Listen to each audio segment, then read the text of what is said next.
и спаси блаже душа наша.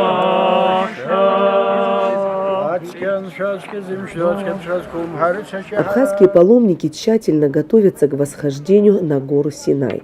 Читают молитвы, просят сил у Бога.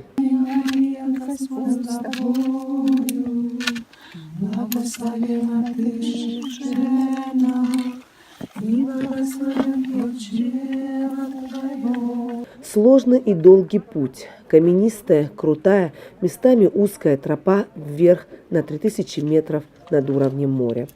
Среди паломников люди преклонного возраста, как Елизавета. Ей 81 год. Она всегда мечтала с паломниками посетить святые места. И в этом году ее мечта сбылась.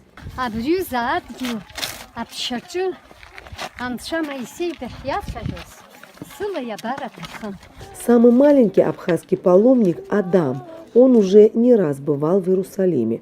Это случайно не видел блог? Паломники устают, начинают читать молитву. Силы прибавляются и дальше в путь. Они помогают друг другу, никого не оставляют в беде.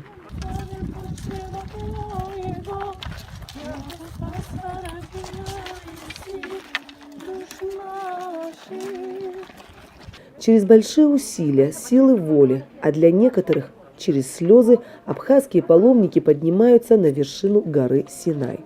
Здесь же начинается богослужение в храме, еще несколько часов на ногах, но Господь им придает силы. Богослужение проводят священники, отец Никита, отец Далмат и отец Вячеслав.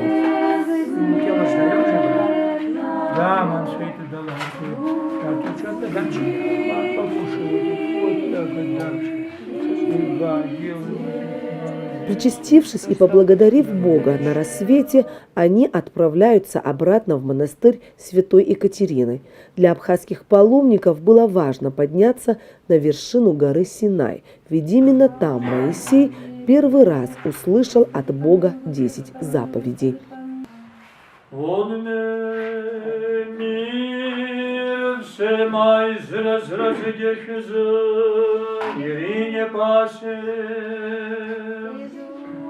О их передвижениях и паломничестве в следующем репортаже.